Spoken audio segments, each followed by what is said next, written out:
तो चलिए खबरों की शुरुआत बड़ी खबर से कर लेते हैं और यह बड़ी खबर गाजियाबाद से सामने आ रही है।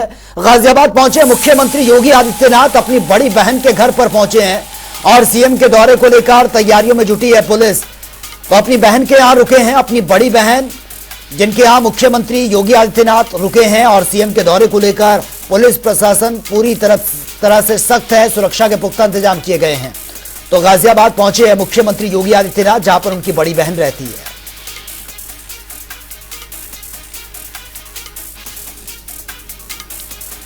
तो ये तस्वीरें हम आपको दिखा रहे हैं। देखिए, मुख्यमंत्री गाजियाबाद पहुंचे हैं, मुख्यमंत्री योगी आदित्यनाथ की बड़ी बहन जो गाजियाबाद में रहती हैं, और सीएम के दौरे को लेकर पुलिस ने तैयारियां पूरी कर ली हैं, सुरक्षा के पुख्ता इंतजाम किए गए हैं। तो चलिए आगे बढ़ेंगे इस वक्त एक और बड़ी खबर के साथ, और यह बड़ी खबर सामने आ रही है। ज्ञानव्यापी विवाद पर बड़ा फैसला सामने आया है। एएसआई की गोपनीय रिपोर्ट पर यह फैसला आया है। पक्षकारों को एएसआई की रिपोर्ट ये दी जाएगी, दोनों पक्षों को एएसआई की रिपोर्ट ये सौंपी जाएगी। तो यह बड़ा फैसला ये सामने आया है कोर्ट की तरफ से। जो रिपोर्ट तैयार की गई है, एएसआई का जो सर्वे हुआ है, उसकी रिपोर्ट दोनों पक्षों को ये सौंपी जाएगी। बड़ी सिंपल सी बात है कि एएसआई सर्वे हो रहा है, कोई खुदाई नहीं हो रही है। आपको सर्वे से इतराज क्या है? इतराज वही है, एक चोर को अपनी चोरी खुलने का होता है, और जब चोर की चोरी खुलने लगती है तो कहता है भाई तो बड़ा गलत हो रहा है, हमको न्याय नहीं मिल रहा है। जैसा यासीन साहब ने कहा कि हमको न्याय नहीं मिल रहा है। अरे भाई, एएसआई सर्वे हो रहा है। एएसआई सर्वे एक वैज्ञानिक सर्वे है, उसमें जो चीज मिलती है उसकी जांच करके एक जांच की प्रक्रिया होती है, और जो उसका रूप है वो उसकी जो प्रक्रिया के तहत, यानी मैं कह सकता हूँ साइंटिफिक रूप में वो डिसाइड होता है कितना पुराना, कैसा बना है और क्या उसकी मेक है। उसको आप कह रहे हैं कि सुप्रीम कोर्ट में न्याय नहीं कर रहा है।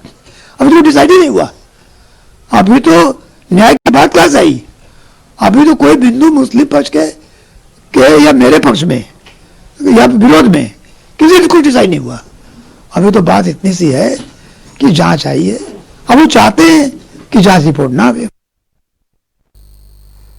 तो चलिए आगे बढ़ेंगे इस वक्त एक और बड़ी खबर के साथ, और ये बड़ी खबर सामने आ रही है। सीएम योगी ने बुलंदशहर का दौरा किया है। पदाधिकारी जनप्रतिनिधियों के साथ ये बैठक और पीएम की जनसभा की तैयारियों का जायजा लिया गया है। 25 जनवरी को प्रधानमंत्री बुलंदशहर आएंगे, लेकिन उससे पहले तैयारियां जोरों शोरों पर चल रही हैं। खुद मुख्यमंत्री योगी आदित्यनाथ इन तैयारियों का जायजा लेने के लिए पहुंचे हैं।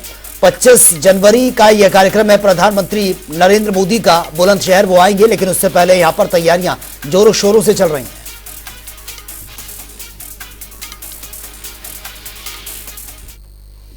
चलिए खबरों में आगे बढ़ते हैं। बीजेपी के प्रदेश अध्यक्ष भूपेंद्र सिंह चौधरी भी बुलंदशहर पहुंचे हैं, जहां पर उन्होंने कहा कि कल पीएम मोदी की मौजूदगी में विकास परियोजनाओं का शिलान्यास और लोकार्पण होगा, और इसके बाद पीएम मोदी सार्वजनिक सभा को भी संबोधित करेंगे। भूपेंद्र सिंह चौधरी ने कहा कि यह गर्व का पल है कि उन्हें प्रधानमंत्री मोदी का स्वागत करने का यह अवसर मिला है। माननीय प्रधानमंत्री जी का कल एक कार्यक्रम है, उनकी उपस्थिति में कुछ विकास परियोजनाओं का शिलान्यास लोकार्पण है, और बाद में माननीय प्रधानमंत्री जी एक बड़े सार्वजनिक सभा को संबोधित करेंगे। हम सब इस क्षेत्र के लोगों के लिए गर्व की बात है कि 22 तारीख को अयोध्या में भगवान श्री राम की प्राण प्रतिष्ठा के बाद माननीय प्रधानमंत्री जी का आगमन है, और हम सब लोगों को उनका स्वागत करने का अवसर मिला है। तो भारतीय जनता पार्टी बुलंदशहर, गौतम बुद्ध नगर, हापुड़, गाजियाबाद के सभी कार्यकर्ता हम लोग बड़ी संख्या में उपस्थित रहकर जनसमूह के रूप में माननीय प्रधानमंत्री जी का स्वागत करेंगे। अयोध्या में राम मंदिर के बाद अब उत्तर प्रदेश के लिए आज 24 जनवरी का दिन भी गौरव का दिन रहा है। आज यूपी दिवस का 75वां स्थापना दिवस बड़ी धूमधाम के साथ मनाया गया, और उस मौके पर लखनऊ में मुख्यमंत्री ने उत्तर प्रदेश दिवस की शुभकामनाएं भी दी हैं, और साथ ही उत्तर प्रदेश गौरव सम्मान 2023-24 का वितरण भी किया है, और ओडीओपी उत्पादों की ई मार्केटिंग के लिए ओडीओपी मार्ट पोर्टल की भी लॉन्चिंग की है। हर राज्य की अपनी स्थापना दिवस का होता है, एक अवसर होता है, वो अवसर उस राज्य के लिए अपने गौरव को महिमा मंडन करने और भविष्य की कार्य योजनाओं को आगे बढ़ाने का एक अवसर होता है। और अगर उत्तर प्रदेश अपने स्थापना दिवस के कार्यक्रम को आयोजित करके प्रयासों को आगे बढ़ाता है तो अच्छा होगा। सरकार हमारी मार्च 2017 में बनती है तो स्वाभाविक रूप से 17 में हम आयोजित नहीं कर सकते थे, लेकिन 2018 जनवरी में 24 जनवरी 2018 को उत्तर प्रदेश ने अपना पहला स्थापना दिवस पूरी भव्यता के साथ, पूरी दिव्यता के साथ आयोजित किया। और आज मुझे बताते हुए प्रसन्नता है कि 7वां स्थापना दिवस के कार्यक्रम के साथ हम सब जुड़ रहे हैं। 7वां स्थापना दिवस हमारे लिए बहुत महत्वपूर्ण है। सप्त पुरियों में एक अयोध्यापुरी, अयोध्या धाम प्रभु राम के 500 वर्षों के एक लंबी अवधि के वनवास को तोड़ते हुए स्वयं अपने धाम में विराजमान हुए हैं। और इसलिए इस अवसर पर अयोध्या में प्रभु रामलला का विराजमान होना और उत्तर प्रदेश के स्थापना दिवस का एक कार्यक्रम होना, इन सब की मैं आप सबको बधाई देता हूं, प्रदेश वासियों की प्रति अपनी शुभकामनाएं देता हूं। आज बहुत ही सौभाग्य का विषय है कि आदरणीय मुख्यमंत्री के नेतृत्व में जिस तरीके से उत्तर प्रदेश निरंतरता के साथ 2017 से लेकर लगातार प्रदेश को हर दृष्टिकोण से हर क्षेत्र में नई नई ऊंचाइयों को ले जाने का हम सब लोगों का सपना साकार करने का काम किया जा रहा है। आज चाहे कानून व्यवस्था की बात हो, विकास की बात हो या जन कल्याणकारी योजना को रातों को जन जन तक पारदर्शिता, ईमानदारी और गुणवत्ता के साथ पहुंचाने की बात हो, उत्तर प्रदेश अपने परम वैभव की ओर लगातार पहुंचने का सपना हम सबका पूरा कर रहा है। और वही फतेहपुर स्थित सरदार वल्लभ भाई प्रेक्षागृह में उत्तर प्रदेश दिवस काफी हर्षोल्लास के साथ मनाया गया है, जहां पर स्कूली छात्र छात्राओं ने तमाम कार्यक्रमों की प्रस्तुतियां दी हैं। इस कार्यक्रम में केंद्रीय मंत्री साध्वी निरंजन ज्योति ने बतौर मुख्य अतिथि शिरकत की। इस दौरान उन्होंने सपा प्रमुख अखिलेश यादव पर कर्पूरी ठाकुर पर दिए गए बयान को लेकर भी पलटवार किया। उन्होंने कहा कि कर्पूरी ठाकुर को भारत रत्न देने का जो फैसला डर से नहीं दिया गया है, बल्कि यह बहुत पहले ही डिसाइड हो चुका था। डर से नहीं दिया, इनको बहुत पहले मिल जाना चाहिए था। कर्पूरी ठाकुर जो दलितों के दबे कुचलों की आवाज थे, अब इनको तो जब कहते नाच ना आवे आंगन टेढ़ा, इनको तो एक ही परिवार भारत रत्न देने का था, परंपरा थी। और जो किसी की सिफारिश से होता था उनको भारत रत्न दिया जा रहा था। लेकिन मैं माननीय प्रधानमंत्री जी का अभिनंदन करती हूँ, एक दलितों के दबे कुचलों की आवाज कर्पूरी ठाकुर जी को भारत रत्न दिया है, इसलिए माननीय प्रधानमंत्री जी बहुत अभिनंदन कर रहे।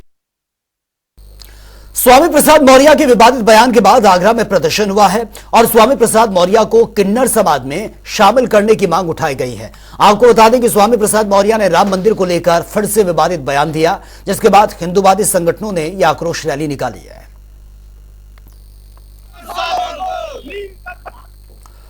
कांग्रेस सांसद राहुल गांधी की भारत न्याय यात्रा जारी है, लेकिन असम में इस यात्रा को लेकर राहुल गांधी की मुश्किलें कम होने का नाम नहीं ले रही हैं, जिसको लेकर हमारी संवाददाता प्रज्ञा पांडे ने राष्ट्रीय लोकदल के प्रदेश महासचिव अंबुज पटेल से खास बातचीत की है।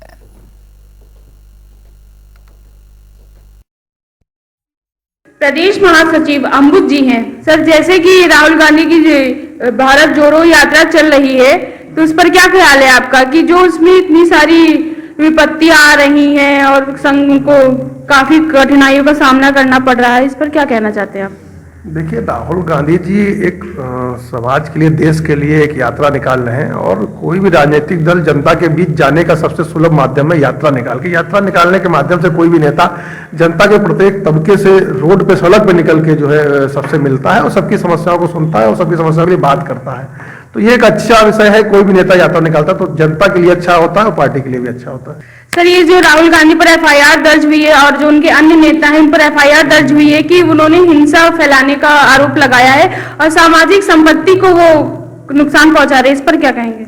देखिए, सार्वजनिक संपत्ति जब देश भारतीय जनता पार्टी की सरकार है, जहां पे सरकार है, सरकार तो अपनी विपक्षी पार्टियों पे एफआईआर कर ही रही है, तो राहुल गांधी पे भी एफआईआर कर दी। इसमें कोई ऐसी कोई बात नहीं कि राहुल गांधी ने कुछ किया, राहुल गांधी के नुकसान पहुंचाएंगे। राहुल गांधी का तो परिवार ही देश के लिए शहीद हुआ है। सर, 2024 इलेक्शन और लोकसभा इलेक्शन आने वाले हैं, अब क्या लगता है कि कौन जीतेगा इस बार? क्या गठबंधन ही जीतेगा? रहिए जनता टीवी, मैं प्रज्ञा पांडे, कैमरामैन आशीष के साथ, लखनऊ। संगम नगरी प्रयागराज में पूस की महज रात ही नहीं बल्कि दिन भी कपकपाती भी होती है। सर्द हवा से हाथ पांव यहां पर सुन्न हो जाते हैं। ठुठन की वजह से लोगों का घर से निकलना मुश्किल हो गया है। रात में कोहरे की वजह से विजिबिलिटी जीरो तक पहुंच चुकी है।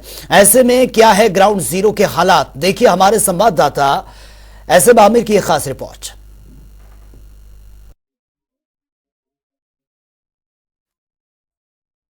प्रयागराज में जिस तरह से ठंड ने दस्तक दी है और कहीं ना कहीं ठंड के कारण अब लोग परेशान हैं और कल पौष पूर्णिमा का दूसरा स्नान भी है और उससे पहले हम आपको बता दें यहाँ पर न्यूनतम तापमान 6 डिग्री पहुंच गया और आज दिन में भी कोहरा है और दूर दूर तक कुछ दिखाई नहीं दे रहा है। ठंड का प्रकोप इस तरह से, ये बताइए आप लोग गुजर रहे हैं, ठंड कितनी समस्या हो रही है? बहुत ज़्यादा ठंड है, गलन काफ़ी ज़्यादा पड़ रही है, बहुत कपड़े पहनना पड़ता है, ठंडी इतना ज़्यादा बढ़ रही कुछ कहे कि नहीं। परेशानी बहुत है, कोहरा बहुत ज्यादा पड़ रहा है, धूप निकलती नहीं, कपड़े उपड़े सूखते नहीं है। तो सुना हमने कई दिनों से धूप नहीं निकली और कोहरा पड़ा और ठंड से लोग परेशान हैं और जिस तरह से गर्म कपड़ों का लोग प्रयोग कर रहे हैं, मगर कहीं ना कहीं ठंड ने लोगों की समस्या बढ़ाई है और समस्या के कारण लोगों को काफी परेशानी का सामना करना पड़ रहा है और ठंड से लोगों को काफी दिक्कत हो रही है। और आप देख सकते हैं किस तरह से पीछे धुंध है और ठंड इसका प्रकोप लगातार बढ़ता जा रहा है और जिस तरह तापमान घटता जा रहा है और लोगों को ठंड से काफी परेशानी हो रही है, घर से निकलना मुश्किल हो रहा है। और आप देख सकते हैं जिस तरह से धुंध है और जिस तरह से कोहरा है, ये दोपहर के समय भी लोगों को घर से निकलने में परेशानी की है और हम लोगों से और भी बात करने की कोशिश करेंगे। ये बताइए, आप लोग निकले हैं, ठंड का प्रकोप इस तरह से बढ़ रहा है, क्या कहेंगे? बहुत जबरदस्त ठंड है, एकदम जो है निकलने की हिम्मत नहीं है, लेकिन मजबूरी है, काम है तो निकलना पड़ रहा है। तो जिस तरह से समस्या बहुत हो रही है, बहुत समस्या हो रही है। उंगलियां अभी सुबह निकले थे एकदम गल गई थी, एकदम लग रहा था कि हाथ से टूट के गिर जाएंगी, बहुत जबरदस्त ठंड है। तो देखा आपने किस तरह से लोगों को ठंड हानि हो रही है और ठंड से लोगों को घर से निकलना मुश्किल हो गया और अब देखना होगा लोगों को कब राहत मिलती है ठंड से, ये तो देखने वाली बात होगी। मगर दोपहर का समय अभी तक कोहरा, दूर दूर तक सूरज का नामो निशान नहीं है और ठंड से लोग परेशान है। जनता टीवी के लिए सैयद मोहम्मद आमिर, प्रयागराज। जनवरी में ठंड बढ़ने के साथ साथ मरीजों की संख्या में भी इजाफा हो रहा है। उन्नाव के जिला अस्पताल में ठंड की चपेट में आकर रोजाना सैकड़ों मरीज अस्पताल में भर्ती हो रहे हैं। लगातार बढ़ती मरीजों की संख्या को लेकर हमारे संवाददाता चैतन्य त्रिपाठी ने सीएमओ सत्य प्रकाश से खास बातचीत की है, वो देख लेते हैं। समय अपने पांव पसार लिए है, लगातार ठंड बढ़ती जा रही है, गलन बढ़ती जा रही है, उसी के साथ जो मरीज है वो भी बढ़ते जा रहे हैं। जिला अस्पताल में लगातार सैकड़ों की संख्या में रोजाना सर्दी, जुकाम, बुखार, कोल्ड डायरिया के पेशेंट पहुंच रहे हैं। किस तरीके से बचाव किया जा सकता है, आखिर ये जो पेशेंट है किस तरीके से अपना बचाव करें इस भीषण ठंड में कि उनको हॉस्पिटलाइज ना होना पड़े। ज्यादा जानकारी के लिए हमारे साथ मौजूद हैं उन्नाव जनपद के सीएमओ सत्य प्रकाश जी, उनसे बात करेंगे और जानने का प्रयास करेंगे आखिर इस सर्दी में किस तरीके से बचाव किया जा सकता है, खासकर जो बच्चे हैं और बूढ़े हैं वो किस तरीके से बचाव करें कि ठंड से उन्हें हॉस्पिटलाइज ना होना पड़े। सर, लगातार आपने देखा होगा कि जो ये सर्दी और गलन का मौसम आता है, इसमें जो बच्चे हैं और जो वृद्ध हैं और साथ ही युवा पीढ़ी भी इस समय बीमार नजर आ रही है। काफी कोल्ड डायरिया के भी पेशेंट बढ़े हैं। आप क्या बचाव के लिए क्या कहना चाहते हैं? इस सर्दी के मौसम में हम देख रहे हैं कि तापमान में काफी गिरावट है। पिछले लगभग 1 महीने से टेम्परेचर काफी कम चल रहा है। रात के साथ साथ दिन का तापमान भी काफी कम रह रहा है। ऐसे मौसम में बच्चों बुजुर्गों को विशेष ध्यान रखने की आवश्यकता है।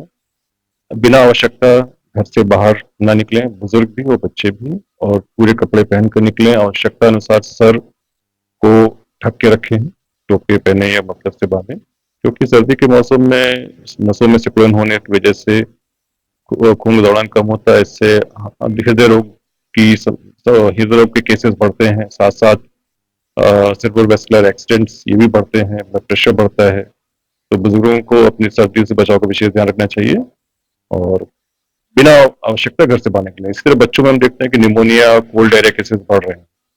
तो बच्चों को भी, छोटे बच्चों को विशेष रूप से पूरे कपड़े, सर्दी के कपड़े पहना के रखा जाए, उनका सर ढक के रखा जाए और बिना वजह बच्चों को बाहर निकलने ना। ये हमारे साथ मौजूद थे सीएमओ सत्यप्रकाश सिंह, जिन्होंने बताया आखिर किस तरीके से बचाव किए जा सकते हैं और खासकर जो एक राय दी है कि बेवजह घर से बाहर ना निकले। मैं जनता टीवी चैनल के लिए चैतन्य त्रिपाठी, उन्नाव। संगम नगरी प्रयागराज में कल दूसरे स्नान पर्व पर लाखों श्रद्धालु संगम में आस्था की डुबकी लगाएंगे, जिसके पहले माघ मेला प्रशासन और पुलिस ने पूरी तैयारी भी कर ली है। जनता टीवी से बातचीत करते हुए माघ मेला एसएसपी डीआईजी राजीव नारायण मिश्र ने यह बताया कि पौष पूर्णिमा के स्नान पर सारी तैयारियां पूरी कर ली गई हैं। कल दूसरा स्नान पर्व पौष पूर्णिमा का, और ऐसे में कल्पवासी प्रयाग की धरती पे आने लगे हैं और बस रहे तंबू के नगर। हमारे साथ डीआईजी माघ मेला एसएसपी राजीव नारायण मिश्रा जी हैं। सर, इस बताइए किस तरह से तैयारी की गई है? कल पौष पूर्णिमा का स्नान पर्व है और इसमें क्या व्यवस्थाएं रहेंगी सुरक्षा की दृष्टि से? कल्पवासी भी आने लग गए हैं और स्नान भी है। पौष पूर्णिमा का पर्व है और माघ मास प्रारंभ हो रहा है। पौष पूर्णिमा से माघी पूर्णिमा तक बड़ी संख्या में कल्पवासी इस माघ मेला क्षेत्र में प्रवास करते हैं और लगातार विगत 2 दिनों से कल्पवासियों का माघ मेले क्षेत्र में आगमन हो रहा है। इसके लिए हम लोगों ने समय से ट्रैफिक एडवाइजरी जारी कर दी थी, जिससे कि किसी भी कल्पवासी को अपने शिविर या अपने कैंप स्थल जहां पर उनको कल्पवास करना है वहां तक पहुंचने में किसी प्रकार की असुविधा ना हो। रूट्स उनके निर्धारित थे, उन्हीं रूट से वो लोग अपने गंतव्य तक पहुंच रहे हैं। साथ ही साथ उनकी सुरक्षा उनको प्रदान करने के लिए जो हमारे 14 थाने हैं और 41 पुलिस चौकियां हैं, उनके माध्यम से हम लोग पिकेट और गश्त की व्यवस्था सुनिश्चित कर रहे हैं। साथ ही साथ सीसीटीवी कैमरों के माध्यम से पूरे माघ मेले क्षेत्र पे नजर रख रहे हैं। जो जल में जब ये लोग सारे कल्पवासी स्नानार्थी स्नान करेंगे तो इनको सुरक्षित स्नान देने के लिए भी सारे घाटों पर, संगम तट पर और अन्य स्नान घाटों पर डीप वाटर बैरिकेडिंग की गई है, जाल का व्यवस्थापन किया गया है और इसके साथ साथ बाढ़ राहत दल के लोगों को, जल पुलिस के लोगों को, प्रशिक्षित गोताखोरों को, एसडीआरएफ की टीम को, एनडीआरएफ की टीम को, साथ ही साथ सुरक्षा व्यवस्था को और मजबूत और सुदृढ़ करने के दृष्टिकोण से एसटीएफ की टीमें, bomb disposal squad, AS check teams, RF की टीमें और एटीएस के कमांडोज भी अपना योगदान दे रहे हैं। महिला श्रद्धालुओं की बड़ी संख्या को देखते हुए महिला पुलिसकर्मी भी बड़ी संख्या में तैनात की गई हैं। जो इंटीग्रेटेड कमांड कंट्रोल सेंटर है वो लगातार क्रियाशील है और माघ मेले के चप्पे चप्पे पे नजर रख रहा है। देखिए, जिस तरह से पौष पूर्णिमा का स्नान पर्व है, ऐसे में माघ मेला एसएसपी डीआईजी राजीव नारायण मिश्रा जी ने पूरी तैयारी कर रखी है और अयोध्या से भी जो श्रद्धालु होंगे वो भी यहाँ पर सुरक्षा के दृष्टिगत उनके लिए भी सारी व्यवस्थाएं की गई और ऐसे में कल्पवासी भी कल स्नान पर्व पर आस्था की डुबकी लगाएंगे। आपको श्रद्धालुओं का प्रयाग की धरती पर आना होगा और एक भव्य नजारा होगा। जनता टीवी के लिए सैयद मोहम्मद आमिर, प्रयागराज। उत्तर प्रदेश सरकार के वरिष्ठ आईएएस डॉक्टर हरिओम का नया वीडियो सामने आया, जिसमें उन्होंने बेहद ही रमणीय ढंग से पायो जी मैंने राम रतन धन पायो भजन गाया है और यह वीडियो सोशल मीडिया पर बहुत वायरल भी हो रहा है।